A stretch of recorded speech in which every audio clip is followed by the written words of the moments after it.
do you plan to use Sierra? I'd say mostly.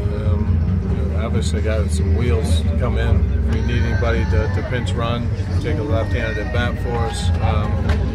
You just don't foresee a lot of defensive replacement with the guys that we have out there. You look at the outfield we have there today with a Pham, a Bader, and a Grichuk.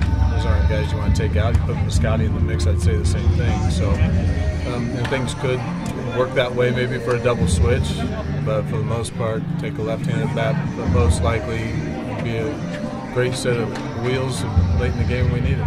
Fowler seems encouraged by his progress so far. Yeah, just day by day, just kind of waiting to see how the medical guys are interpreting how the swelling's going out.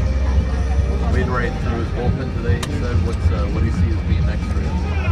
How he responds, and I didn't get a chance to really hear exactly what the medical guys and what the pitching coaches thought. So I'd be interested to hear how he feels afterwards. I think that always tells a little bit more. Mike, how do you avoid looking at a count score, or do you keep a half eye on it, or you tell them not to put it up, or? Yeah, no, I don't want to ever take away, and I tell the guys the same thing. Just focus on what we got to do. But it's a privilege to be where we are right now, and there are guys on this field right now that won't get this chance again, and that's just the facts of it. And so you gotta take advantage of every opportunity you have to make a strong push, but not be so distracted by what you see another team doing that it takes away from what you have to do. Or if we're winning and so's another team, does that lessen the excitement level of what we see? It should be a no. We just keep doing what we need to do, and that's all we can control. Mike, how excited is it to be in this position, considering everything you guys have overcome this season? I've said it all season how proud I am of these guys, how they fight and how they've been able to take some of these distractions, whether it's opinions about our club or whether it's forecasting.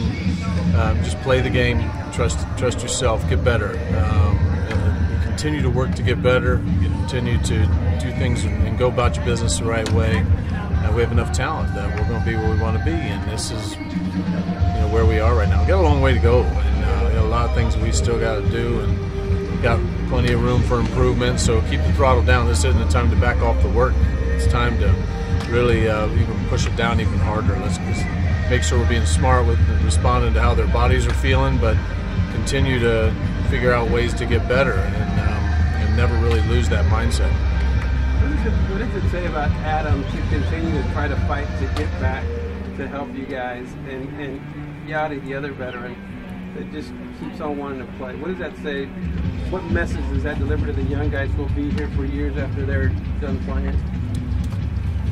It's the right thing. I mean, we're baseball players. You're supposed to play the game, and I think it's a great example of how to take care of yourself.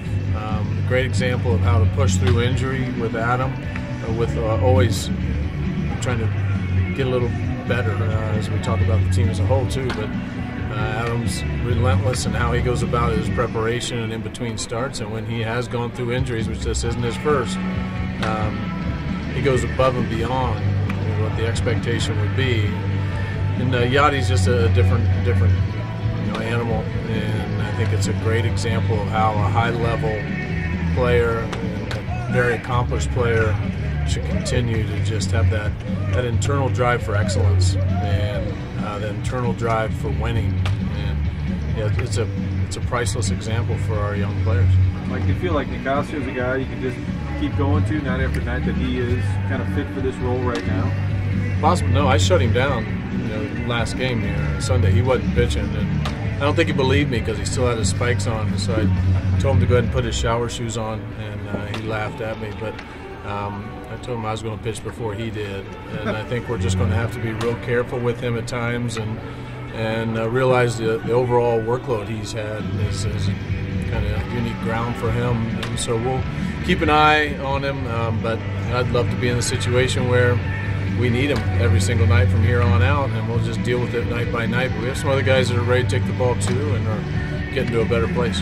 Mike, the other day, you said that Adam was the guy you used to be was the ace of this staff, and as a guy, because of that, the team plays and feeling harder behind him.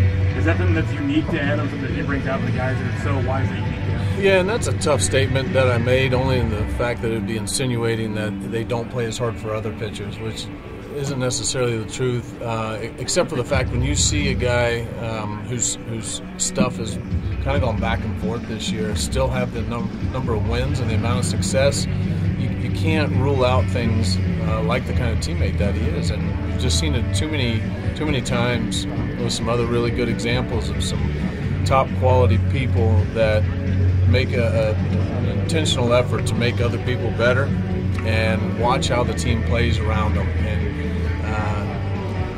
I wouldn't think that there's one guy out here I can accuse of ever half-stepping, and certainly not when any particular pitcher's on the mound.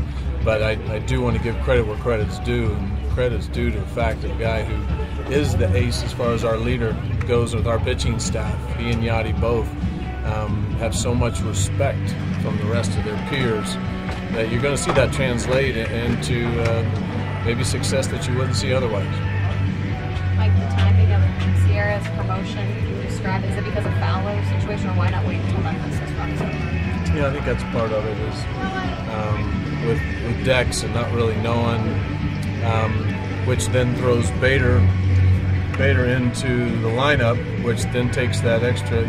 That's typical. A few things that you're almost always going to see. You're going to see in September a team bring up a backup catcher or a third catcher for an emergency situation, and there's usually somebody in the organization that has above average speed that you're going to be able to plug in at any particular point. With Dex going down, Bader's going to get a chance to play out there, and we don't necessarily have that other guy to come in for just plain speed. And I think Sierra could end up being that. Plus, he's done a great job when he's been with us, and just want to watch him grow. And he has a great opportunity to witness how guys are pushing down.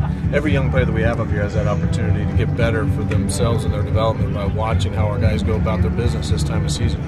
Do you have a take on some teams having more or less players than other teams that do play in September?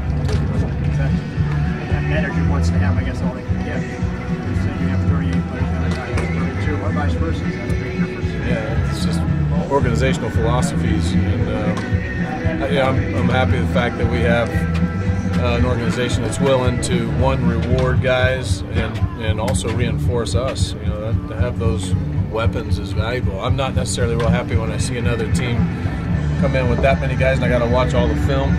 And we're not going to be happy in Chicago when we're all sharing lockers. But besides that, I always enjoy having the young players around and kind of giving them something all the time.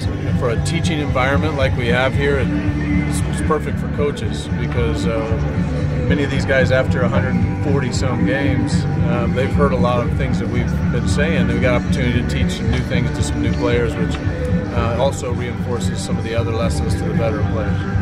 When Flaherty was discussed as an option before he came there, it was clear that he was getting close to maybe a limit on terms of the amount of pitches. Are you viewing that as something that's solid, like a certain number, or is that more fluid, or do you go off of how he looks? Yeah, I haven't been given anything solid. Just kind of watching, giving a day when we can, which we're doing today, and being mindful, not necessarily pushing him. We haven't pushed him really yet as far as innings goes. His pitch, kind of going along with pitch count.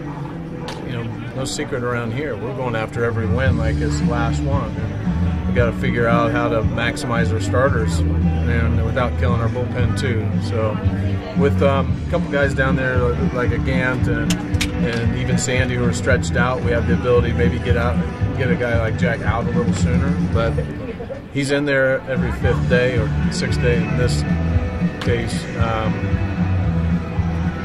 mostly 7th day. Mostly because we feel he's going to give us our best chance to win. And that's where we're focusing everything right now.